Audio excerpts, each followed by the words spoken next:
الكراسي. بسم الله الرحمن الرحيم. جيم 4 في برنامج مواهب على الطريق. أهلا بكل مستمعي إذاعة القاهرة الكبرى.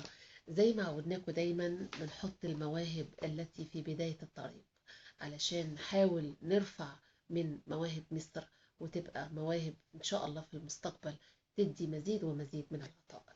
النهاردة جمال إن احنا ابتدينا ننزل للسن الصغير، ومعانا موهبة جميلة في تانية إعدادي وإن شاء الله هتوصل لتالتة إعدادي. فمعانا أحمد جمال الديب، نقدر نقول مطرب وشاعر. مطرب ومطرب بقى، يعني سنه صغير، ولكن أعتقد إن هو خامة حلوة قوي، محتاجة إنها نرعاها ونحطها في إذاعة القاهرة الكبرى في هذا البرنامج، علشان إن شاء الله إن شاء الله تبدأ الموهبة من هنا، من بداية الطريق. أهلا بيك يا أحمد. أهلا بحضرتك. بنقول يا أحمد دايما يعني الغناء هو إحساس رقيق، تحس بمشاعر معينة، تحس بكلام معين، فبناء عليه أنت بتبتدي تطرب في هذا الكلام. لو ابتديت معاك أقول لك الغناء هو طرب، انك انت بتطرب لشيء، سواء كان نفسيا او معنويا او احساسيا، ثم بعد كده تبتدي تحول هذه الكلمات الى طرب. هتطربنا بقى النهارده في بداية الحلقة في إذاعة القاهرة الكبرى، هتقولي مستمعينك. هو أنا عايز أتكلم عن شخصيات غلابة أنا اتعاملت معاهم في الشارع أكيد. وطبعا لما فرحت لما لقيت ماما نونا كاتبة عن الغلابة. النهاردة سمعكم قصيدة من ديوان قلب الشروق لماما نونا، اسمها عيني على الغلبان. اسمها عيني على الغلبان. اتفضل. عيني على الغلبان اللي انقسم ظهره، عايش بقاله زمان ماشي على مهله، ولا حد داري بيه إن كان يا عيني جعان ولا شبع صبره.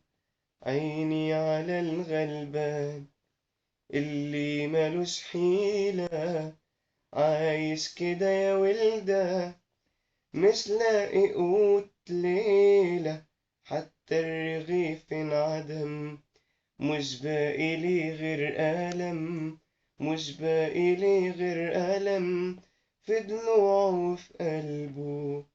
مرت سنين العمر وانعدم أمله، مرت سنين العمر وانعدم أمله.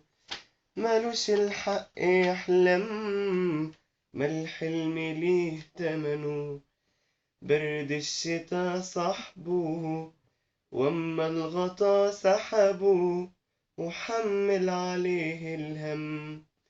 اصل الغطا مقطوع ميت كمان من الجوع، لا بيدفي الضلوع ولا حتى يدفي القدم.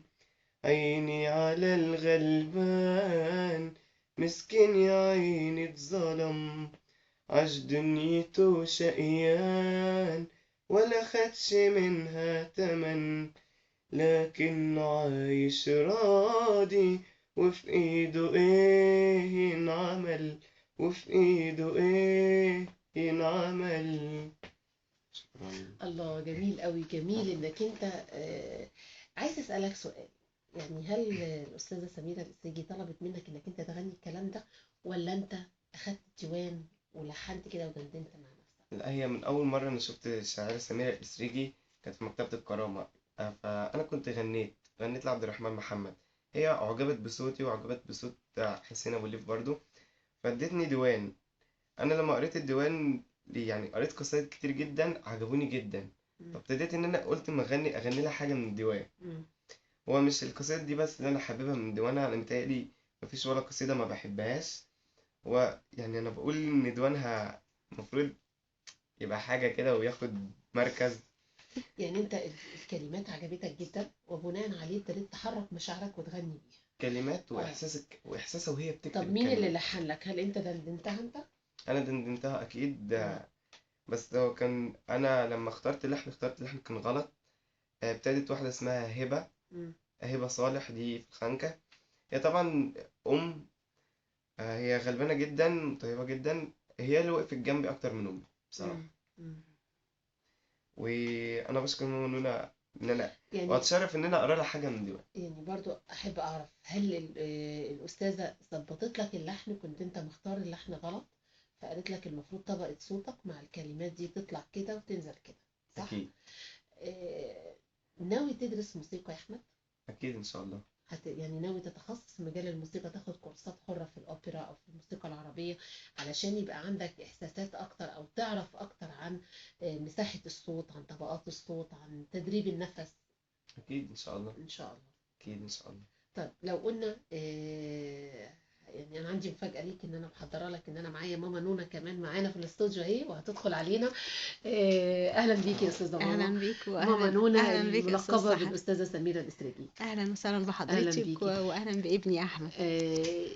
شعورك ايه لما حسيتي ان احمد اخد منك القصيدة وقال لك انا هغنيها؟ والله كنت في منتهى السعادة، لأن مش أحمد بس، المجموعة بتاعت الخانكة فعلا شباب ما شاء الله عليهم ده رائعين. جروب على الفيس؟ لا، هي مكتبة الكرامة، هي هم كانوا عملوا لي حفلة عشان الديوان، وفوجئت هناك بشخصيات ومواهب جميلة جدا، وبقوا بعد كده بقوا أولادي في جروب أولاد ماما نونا، ومنهم كتير قوي بيغنوا حاجات في الديوان يعني. طيب هل لما انت بتقولي الديوان بيبقى مشاعرك انت بتبقى اكتر فياضة، ولا لما بتديه لصوت تاني واحساس تاني فبيدي عمق اكتر وبطريقة تانية مختلفة؟ هو طبعا على ان انا ببقى كاتبه الكلمه وحاساها، في حاجات بتبقى ايه يعني معايا انا الاحساس بيبقى اكتر، لكن هما لما بيغنوها بيدوها طعم مختلف. معنى تاني. وفي حاجات عملناها سوا يعني، آه. انا بقوله في نفس الوقت هما بيغنوها ورايا يعني. طب ممكن نسمع حاجة كده مع بعض؟ زي في ايه كنت زي عايزينها؟ كلمه وطن. كلمة وطن. كلمه وطن. طب نسمعها، يعني انت بتقولي جزء شعر وهم جزء بيروح غناء. مغني جزء وهو بيروح مغني. ايه رايك يا احمد؟ ايه رايك في المفاجأة الجميلة دي؟ خلاص نبتدي مع بعض، اتفضل. بيسألوني يعني ايه كلمة وطن؟ هو الوطن في قلوبنا كلمة، ولا اللي بينا وبينه كلمة؟ الوطن معنى وحقيقة، حب ليه بمليون طريقة، حتى أحلامنا البريئة. عارفة ايه معنى الوطن؟ هو الوطن في قلوبنا كلمة، ولا اللي بينا وبينه كلمة؟ يعني ايه كلمة وطن؟ الوطن معنى وحقيقة، حب ليه بمليون طريقة، حتى أحلامنا البريئة. عارفة ايه معنى الوطن؟ عارفة ايه معنى الوطن؟ عيدها تاني، عيدها تاني، وقفوا، اعملوا صامت وعيدها تاني. نعيد نراجع تاني. نسمعها منك الجزء التاني. هو الوطن في قلوبنا كلمة، ولا اللي بينا وبينه كلمة؟ يعني ايه كلمة وطن؟ الوطن معنى وحقيقة، حب ليه بمليون طريقة، حتى أحلامنا البريئة. عارفة ايه معنى الوطن؟ عارفة ايه معنى الوطن؟ الوطن تشتاق له فيه، تنجرح لاجل تداويه. الوطن لما ينادي ننحني ونبوس ايديه. الوطن تشتاق له فيه، تنجرح لأجل تداويه. الوطن ده لو ينادي تنحني وتبوس ايديه، تنحني وتبوس ايديه. جوه قلبي وعايشة بيه حبي لتراب الوطن، جوه قلبي وعايشة بيه حبي لتراب الوطن. جوه قلبي وعايشة بيه حب لتراب الوطن، جوه قلبي وعايشة بيه. هو ده معنى الوطن، هو ده معنى الوطن. هو الوطن في قلوبنا هو كلمة، الوطن في قلوبنا ولا كلمة، اللي بينا وبينه كلمة؟ ولا اللي بينا وبينه يعني كلمة. ايه كلمة وطن؟ يعني ايه كلمة الوطن وطن؟ معنى وحقيقة، معنى حب وحقيقة، ليه بمليون حبي ليه طريقة، بمليون حتى أحلى من البرية. حتى أحلى عارفة إيه البرية. معنى الوطن؟ عارفة إيه معنى عارفة إيه معنى الوطن؟ الوطن تشتاق له فيه، تنجرح لأجل تداويه. الوطن ده لو ينادي تنحني ونبوس ايديه. جوا قلبي وعايشة بيه حبي لتراب الوطن. جوا قلبي وعايشة بيه، هو ده معنى الوطن. هو ده معنى الوطن. الله الله الله. ده انتوا هتبقوا مخرجين بقى، يعني انا هسيب لكم الاخراج بعد كده. جميل قوي ان لون من الوان الفنون الشعر تعاون حلو دايما نمزجه. بيطلع حاجة دايما كويسة. بيبقى فيه شعر بيبقى مرتبط بآلة موسيقية، يعني يحب يبقى وراه ناي او وراه كمان. شعر يتغنى، لكن اما ندي إلقاء مع غناء فجميل انك انت تبتدي تنطقي المواهب الصغيره ديت. ان شاء الله ان شاء الله هنعمل لهم حاجات افضل بكتير ان شاء الله. يعني انا فعلا سعيده ان انا بشوف لون الشعر بفن جديد، يعني بتديله توب جديد. هو شعر لكن لابس توب جديد بطريقه مختلفه، معايد علينا بطريقه جديده. وده اللي انا بنتظره دايما منك ومن كل مواهبك الجميله اللي انت دايما بتتبنيها. وارجع تاني، أحمد جمال الديب بتنتظري منه إن هو يكون مؤدي بهذه الطريقة، ولا هينطلق انطلاقة كبيرة إن شاء الله؟ لا ان شاء الله. انا احمد بالذات انا متوقعه له مستقبل جميل، لان احمد كمان بيكتب شعر، مش بس والله يا بيغني. أحمد بتكتب شعر؟ بس هو مش بيحفظ يعني. لانه هو مركز اكتر على الغنى. وان شاء الله هو متابع مع ملحن، وان شاء الله يبقى يوصل لمستوى كويس جدا جدا باذن الله. ان شاء الله.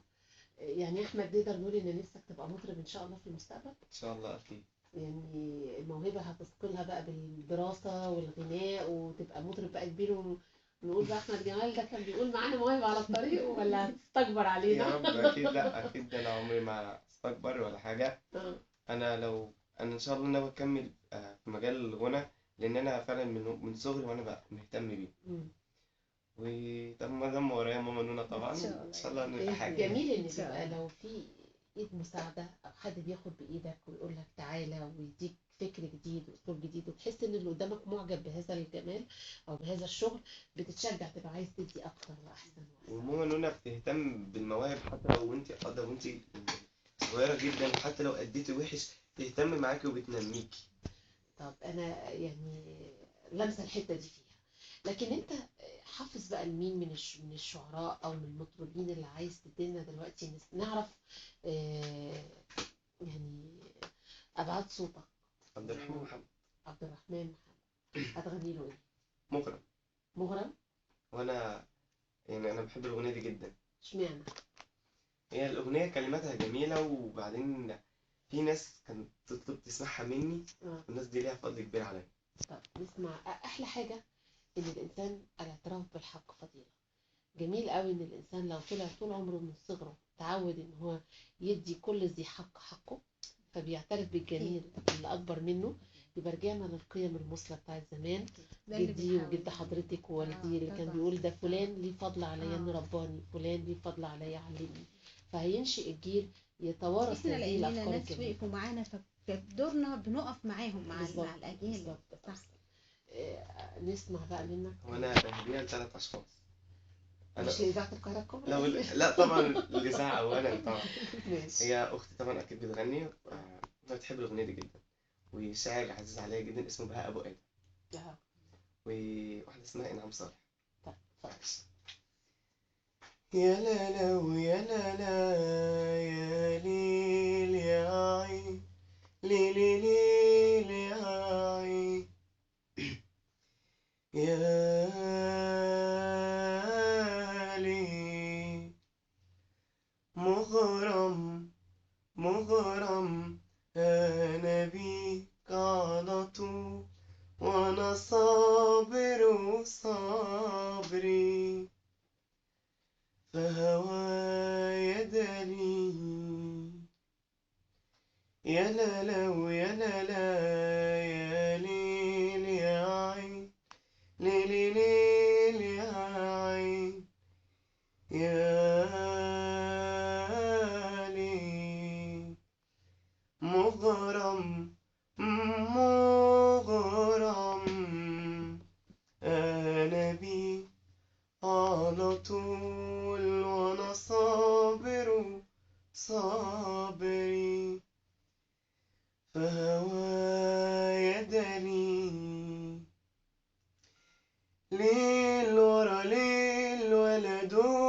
النوم، شوق وغرام لا عتاب ولا لوم، ليل ورا ليل ولا دقت النوم، شوق وغرام لا عتاب ولا لوم، داري أنا داري حيرتي ومراري، وانت ولا داري، يا لا لا ويا لا لا، يا لي يا عين، ليلي ليل يا عين، يا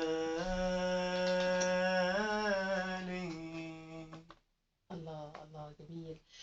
بشكرك أحمد جمال الديب، جميل شاعر ومطرب جميل صغنون رايح تالتة إعدادي. يا رب دايما يوفقك في الخير وتبقى إنسان كويس. بشكر الأستاذة سميرة الإسرجي على تعاونك معانا. هو بس انا عايزه اقول ان الاغنيه كلمه وطن اللي غناها احمد في الاصل بيغنيها حسين ابو ليف، لان هم اصدقاء، انا مش عايزاهم يزعلوا من بعض. لكن هم في ود وصداقه حميمه بينهم، فهم الاثنين بيقولوا، لكن هي في الاصل اللي مدندنها كده وملحنها حسين ابو ليف. وأنا بعتبره مغني.